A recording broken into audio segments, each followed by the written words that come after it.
देख रहे हैं जय जन टीवी। उसका आकलन करते हुए कई महत्वपूर्ण बिंदु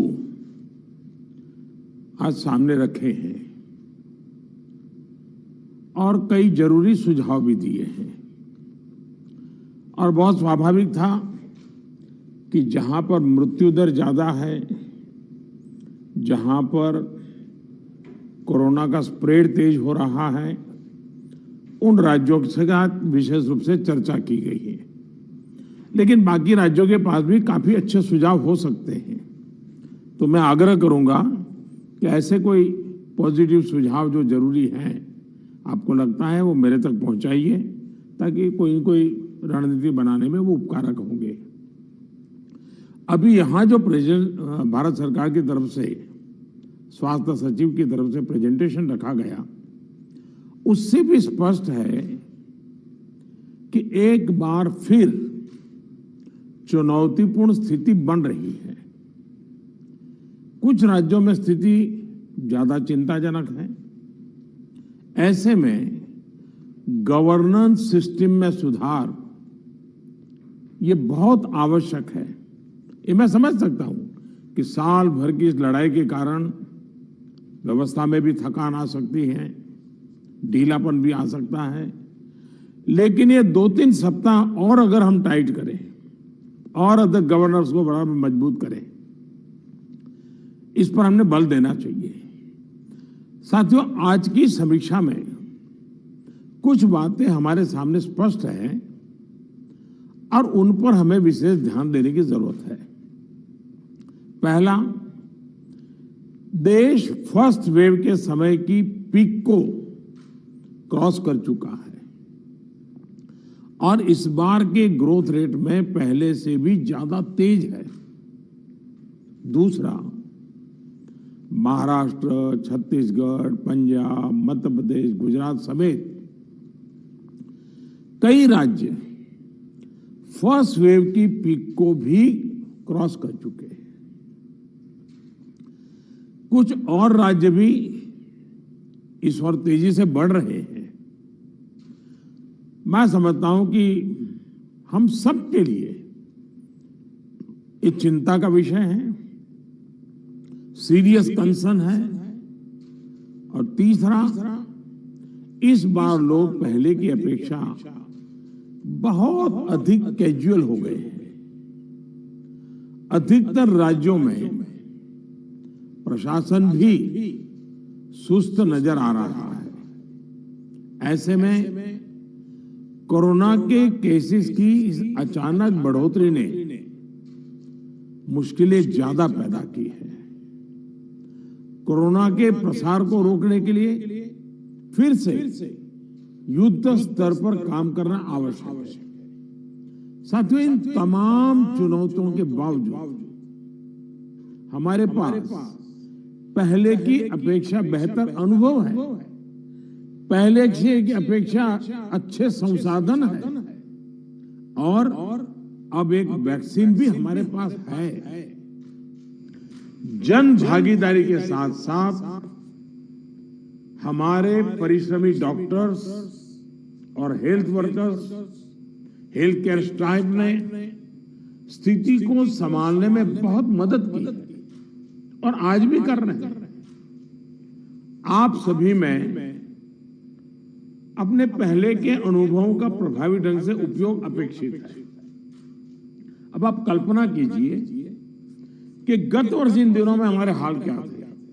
हमारे पास टेस्टिंग लैब नहीं थे, इवन मास्क कहां से मिलेगा ये भी एक चिंता का विषय था, पीपीई किट नहीं था। और उस समय हमारे लिए बचने का एकमात्र साधन बचा था लॉकडाउन, ताकि हम व्यवस्थाओं को एकदम से जितना तेजी से बढ़ा सके और वो हमारी स्ट्रेटेजी काम आई। हम व्यवस्थाओं को बना सके, संसाधन खड़े कर पाए, हमारी अपनी कैपेबिलिटी बढ़ाई, दुनिया से जहां से प्राप्त कर सकते कर पाए और लॉकडाउन के समय का हमने उपयोग किया। लेकिन आज जो स्थिति है, आज जब हमारे पास सब संसाधन है, तो हमारा बल और ये हमारे गवर्नेंस की कसौटी है। हमारा बल माइक्रो कंटेनमेंट जोन पर होना चाहिए। छोटे छोटे कंटेनमेंट जोन पे सबसे ज्यादा होना चाहिए।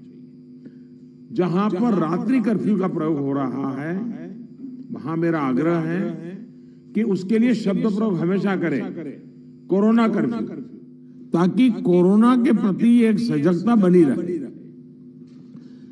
कुछ लोग ये इंटेलेक्चुअल डिबेट करते हैं कि क्या कोरोना रात को ही आता है।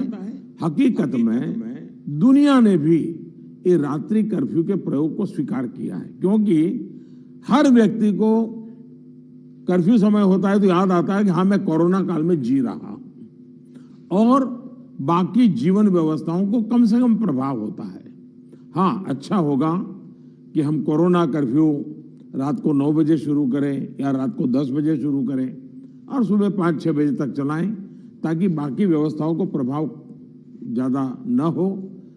और इसलिए उसको कोरोना कर्फ्यू के नाम से ही प्रचलित करें। और कोरोना कर्फ्यू एक प्रकार से लोगों को एजुकेट करने के लिए काम आ रहा है, अवेयरनेस के लिए काम आ रहा है, तो हमने इसके तरफ ध्यान देने के।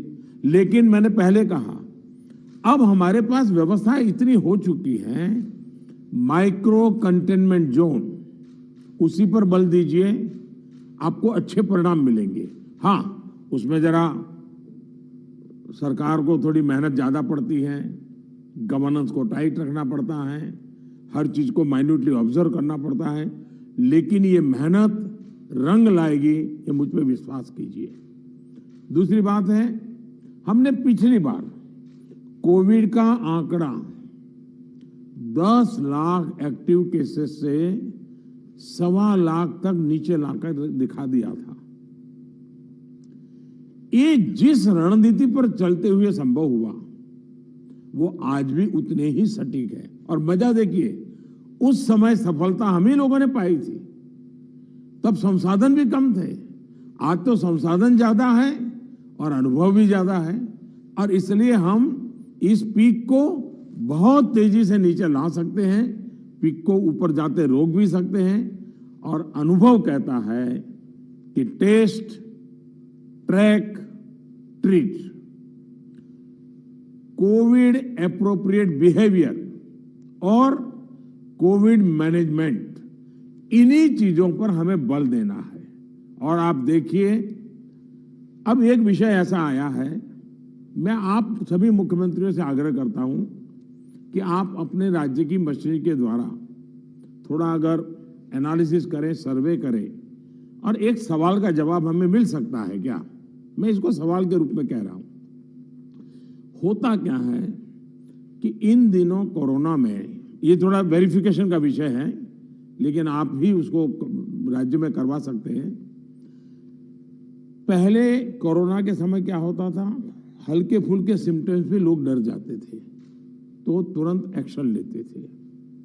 दूसरा, इन दिनों बहुत पेशेंट असिम्टोमेटिक है, और उसके कारण उनको लगता है तो ऐसे ही थोड़ा जुकाम हो गया, ऐसा हो गया, कभी कभी तो वो भी नजर नहीं रहा, और उसके कारण वो परिवार में पहले की तरह ही जिंदगी जीते हैं, और परिणाम स्वरूप पूरा परिवार लपेट जाता है, और फिर इंटेंसिटी बढ़ती है। तब हमारे ध्यान आता है, जो आज परिवार जो इसमें लपेट में आ रहे हैं, उसका मूल कारण है शुरुआत एसिम्टोमेटिक से होती है और केयरलेस होती है।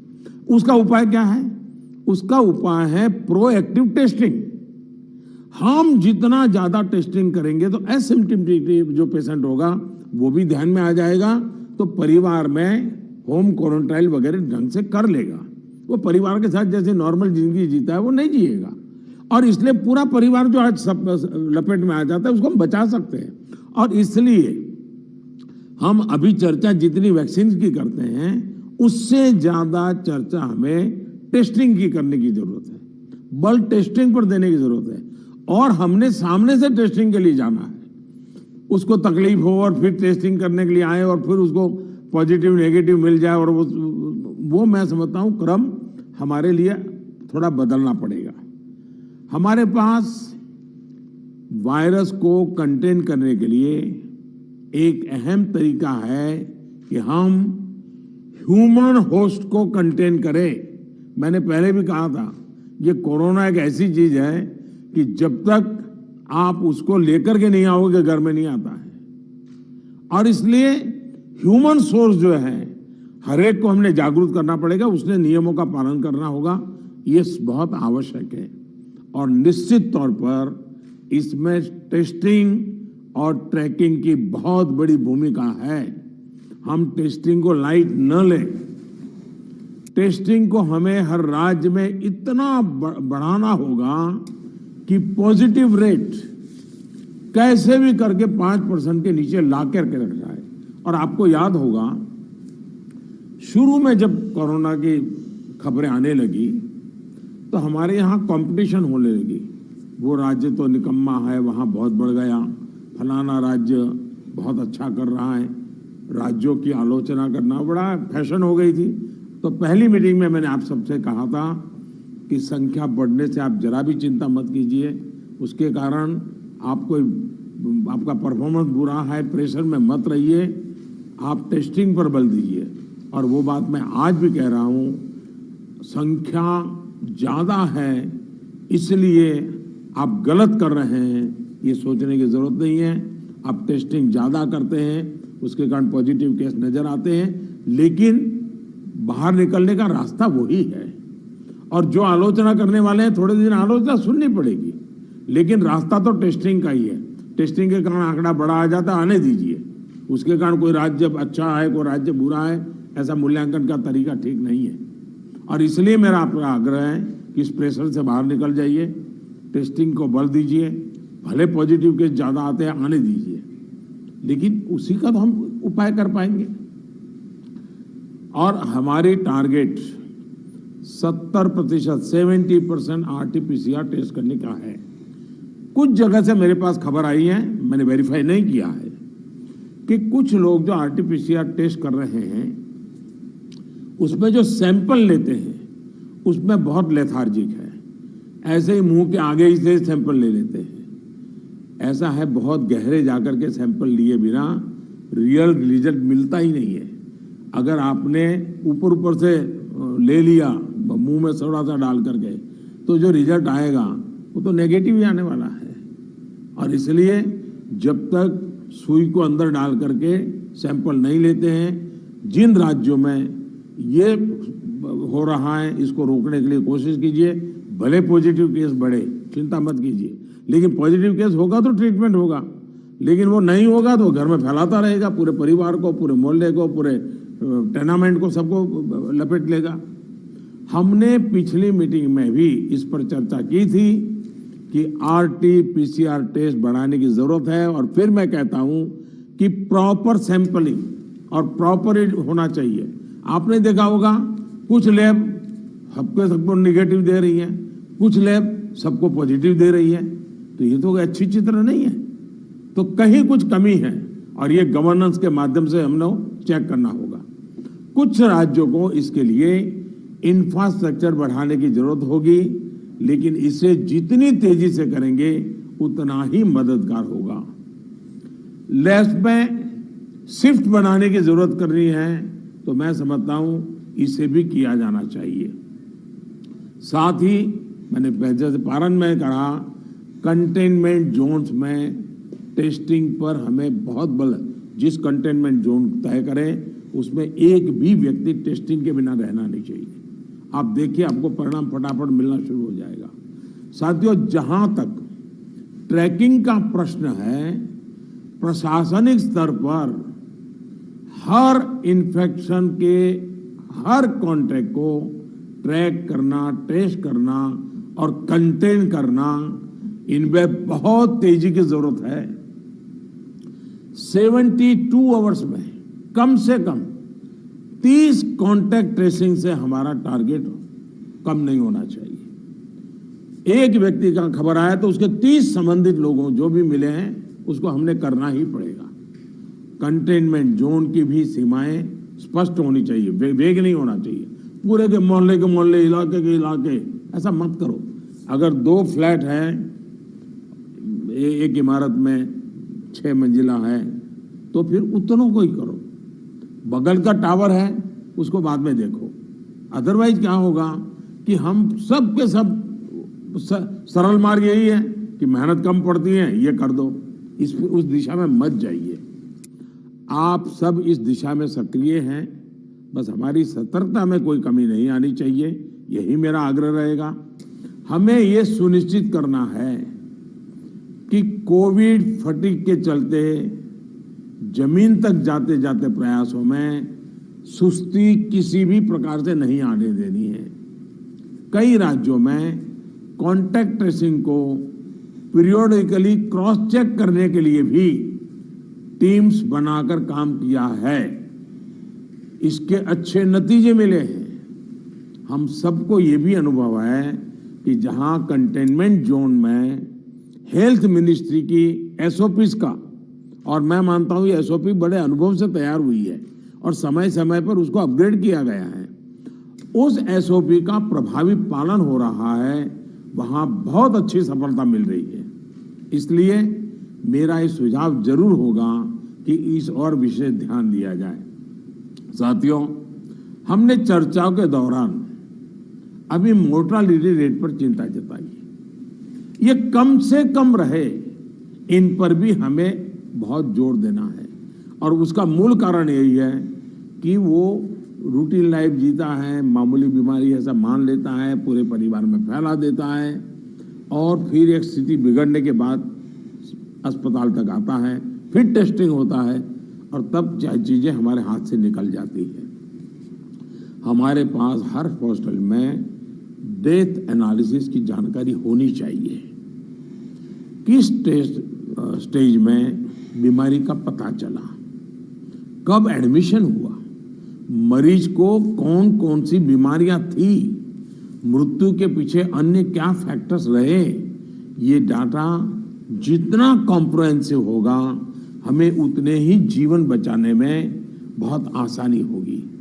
साथियों, मैं आपकी भी जानकारी में है कि एम्स दिल्ली हर मंगलवार और शुक्रवार को इस विषय पर वेबिनार आयोजित करते हैं और देश भर के डॉक्टर्स उनसे जुड़ते हैं। ये लगातार होते रहना चाहिए। सभी राज्यों के अस्पताल इनसे जुड़ते रहें। जो नेशनल क्लिनिकल मैनेजमेंट प्रोटोकॉल चल रहा है उनकी जानकारी सबको रहे, ये भी जरूरी है।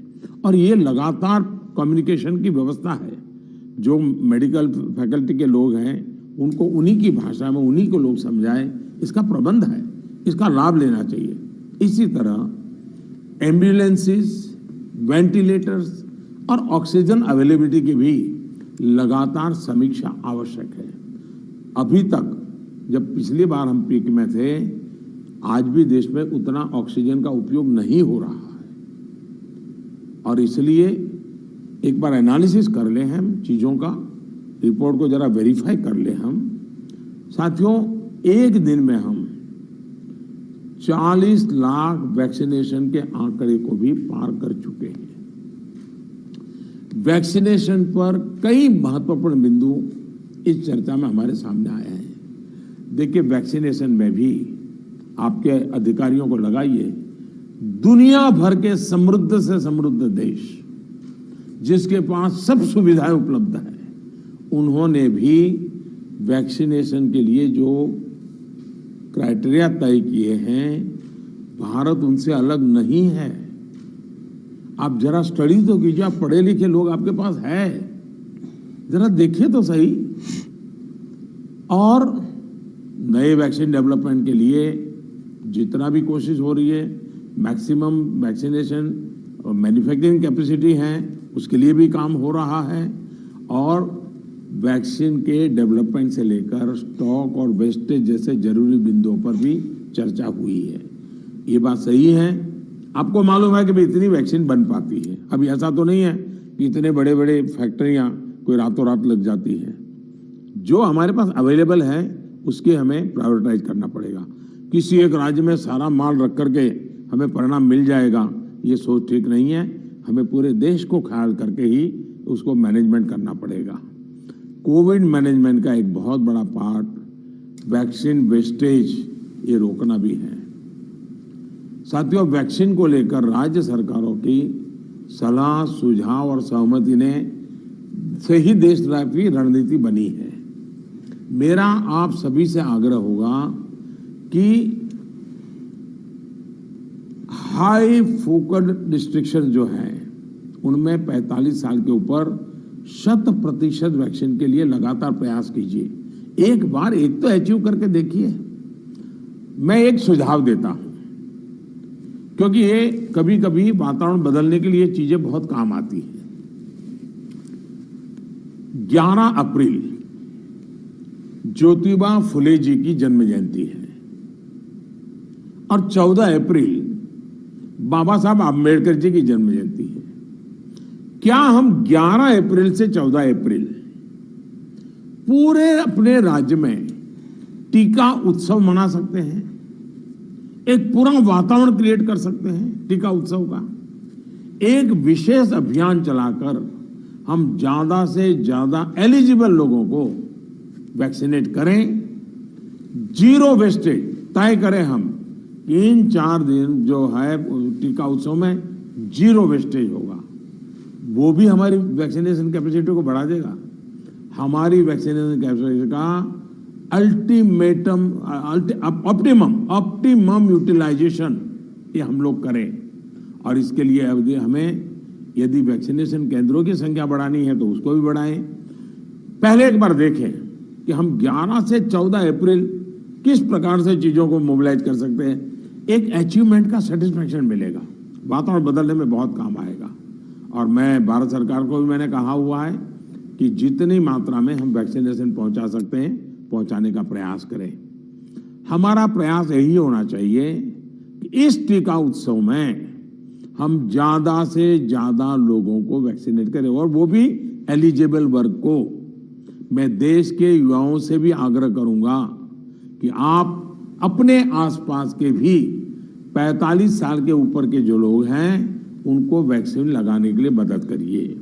मेरी नौजवानों से विशेष अपील है, आप हेल्दी हैं, सामर्थ्यवान हैं, आप बहुत कुछ कर सकते हैं, लेकिन अगर मेरा देश का नौजवान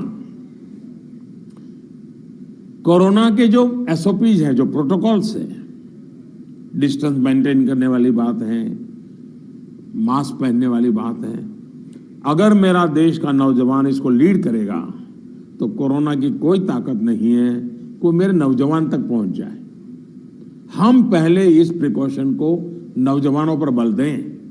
नौजवानों को वैक्सीन के लिए जितना हम मजबूर करना चाहते हैं उससे ज्यादा उसको प्रोटोकॉल के लिए प्रेरित करें।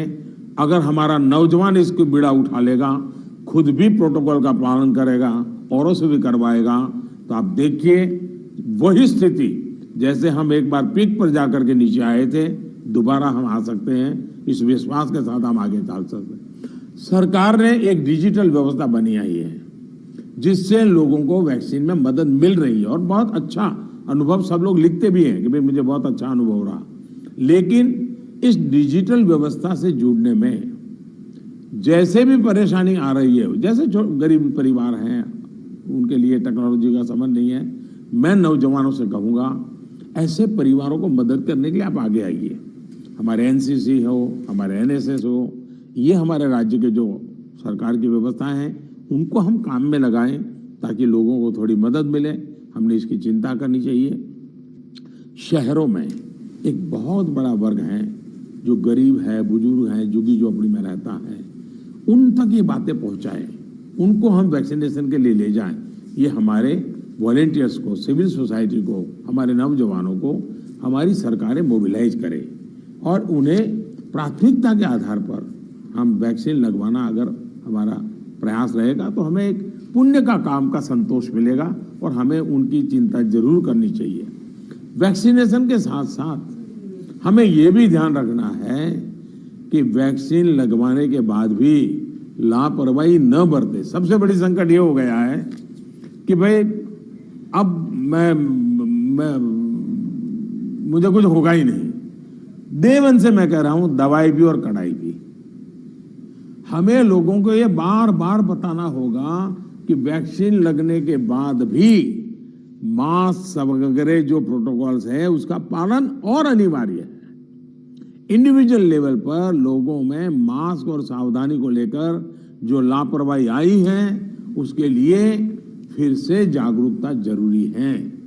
जागरूकता के इस अभियान में हमें एक बार फिर समाज के प्रभावी व्यक्तियों, सामाजिक संगठनों, सेलिब्रिटीज, ओपिनियन मेकर्स अपने साथ जोड़ना होगा। और इसके लिए मेरा आग्रह है कि गवर्नर नाम की जो अपने यहाँ इंस्टीट्यूट है उसका भी भरपूर उपयोग किया जाए। क्या गवर्नर साहब के नेतृत्व में, मुख्यमंत्री जी के मार्गदर्शन में ऑल पार्टी मीटिंग राज्य तो सबसे पहले कर लें, राज्य ऑल पार्टी मीटिंग करें और ऑल पार्टी मीटिंग करके एक एक्शनेबल पॉइंट तय करें। फिर मेरा आग्रह है कि गवर्नर साहब और मुख्यमंत्री मिलकर के जितने भी इलेक्टेड लोग हैं उनका वर्चुअल वेबिनार करें। पहले अर्बन बॉडीज का करें, फिर रूरल बॉडीज का करें, जितने लोग चुन करके आए हैं उनसे करें और उनके सामने सभी आपके असेंबली में जो जीत करके लोग आए हैं उसके जो फ्लोर लीडर हैं सब संबोधित करें। तो एक पॉजिटिव मैसेज अपने आप शुरू हो जाएगा कि भाई इसमें राजनीति नहीं करनी है, सबने मिलकर के करना है। तो मैं समझता हूँ एक तो ये प्रयास करना चाहिए। दूसरा, गवर्नर साहब के नेतृत्व में, क्योंकि मुख्यमंत्री के पास बहुत काम रहते हैं, लेकिन गवर्नर साहब के नेतृत्व में एक आध समिट, बड़ा वेबिनार भी किया जाए और जो शहर हो वहाँ पर लोकल हो तो सभी धार्मिक नेताओं को बुला करके एक समिट हो जाए और बाकी लोगों को वर्चुअल जोड़ा जाए। जो सिविल सोसाइटी के लोग हैं एक आध समिट उनका कर लिया जाए। जो सेलिब्रिटीज हैं, लेखक हैं, कलाकार हैं, खिलाड़ी हैं, उनको एक बार कर लिया जाए। मैं समझता हूं कि ये गवर्नर के माध्यम से इस प्रकार के लगातार भिन्न भिन्न समाजों के लोगों को जोड़ने का एक मूवमेंट चलाया जाए। और यही बात कि भाई आप इन प्रोटोकॉल का फॉलो कीजिए, टेस्टिंग पर बल दीजिए। हमारा क्या हुआ है, हम एकदम टेस्टिंग भूल करके वैक्सीन पर चले गए। वैक्सीन जैसे जैसे प्रोडक्ट होगी, जैसे जैसे पहुंचेगी। हमने लड़ाई जीती थी बिना वैक्सीन को। वैक्सीन आएगी कि नहीं आएगी वो भी भरोसा नहीं था, तब हम लड़ाई जीते। तो आज हमें इस प्रकार से भयभीत होने की कोई जरूरत नहीं है, लोगों को भयभीत होने नहीं देना है। अगर हम जिस तरीके से लड़ाई को लड़े थे उसी तरीके से लड़ाई को जीत सकते हैं। और जैसा मैंने कहा, पूरे परिवार लेपट में आ रहे हैं, उसका मूल कारण जो मुझे नजर आता है, फिर भी आप लोग इसको वेरीफाई कीजिए। मैं क्लेम नहीं कर रहा हूं किसी चीज का, मैं सिर्फ अपना ध्यान आकर्षित करता हूं कि एसिम्प्टोमेटिक कारणों से शुरू में परिवार में ये फैल जाता है, फिर अचानक परिवार में जो पहले से बीमार व्यक्ति है या कुछ करने वाला है वो एकदम से नए संकट में आ जाता है, फिर पूरा परिवार संकट में आ जाता है। और इसलिए मेरा आग्रह है, प्रोएक्टिवली हमने टेस्टिंग पर बल देना होगा। हमारे पास व्यवस्थाएं हैं, हिंदुस्तान के हर जिले में लैब बन चुकी है।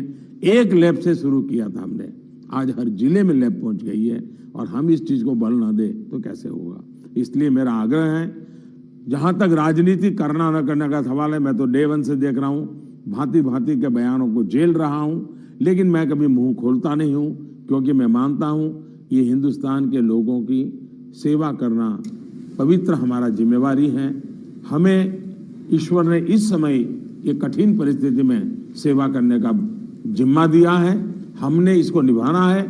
जो राजनीति करना चाहते हैं वो कर ही रहे हैं, उनके लिए मुझे कुछ कहना नहीं है। लेकिन हम सभी मुख्यमंत्री अपने राज्य के सभी दलों को बुला करके, सभी प्रकार के लोगों को साथ रख करके अपने राज्य में स्थिति को बदलने के लिए आगे आएंगे। मुझे पक्का विश्वास है इस संकट को भी हम देखते ही देखते पार करके निकल जाएंगे। फिर एक बार मेरा यही मंत्र है, दवाई भी और कड़ाई भी। इस विषय में कोई कॉम्प्रोमाइज मत कीजिए जी। मैंने पिछली बार भी कहा था कि आपको जुकाम की दवा ले ली और बार बारिश आ रही है, आप कहें मैं छाते का उपयोग नहीं करूंगा, ये नहीं चल सकता है। आपको अगर जुकाम हुआ है, दवाई ली है, ठीक हुए, तो भी अगर बारिश आ रही है तो आपको छाता रखना ही पड़ेगा, रेनकोट पहनना ही पड़ेगा। वैसा ही ये कोरोना एक ऐसी बीमारी है, जैसे हर प्रोटोकॉल में फॉलो करते हैं, इसको भी करना पड़ेगा। और मैं ये कहूंगा कि जैसे हमने पिछली बार कोरोना को नियंत्रित किया था, वैसे ही हम बार इस बार भी कर लेंगे, मेरा पक्का विश्वास है और मेरा आप पर भरोसा है। आप अगर इनिशिएटिव लेंगे, चिंता करेंगे और फोकस टेस्टिंग पे कीजिए। वैक्सीनेशन की व्यवस्था एक लंबे कालखंड के लिए है जो निरंतर चलानी होगी, वो चलाते रहेंगे। आज बल हम इस पर दें और जो एक टीका उत्सव एक ब्रेक थ्रू करने के लिए तय किया है, उस टीका उत्सव पर हम एक नई सफलता प्राप्त करें। एक नया विश्वास पैदा करने के लिए एक छोटा सा अवसर काम आ सकता है। मैं फिर एक बार आपके सुझावों की प्रतीक्षा करूंगा। बहुत बहुत धन्यवाद। धन्यवाद प्रधानमंत्री जी। मैं अब सभी का धन्यवाद कर हम इस बैठक की समाप्ति करते हैं। आज जो प्रधानमंत्री जी ने हमारा मार्गदर्शन किया है उस पर अपने अपने राज्य में हम तेजी से आगे। आप देख रहे हैं जय जन टीवी।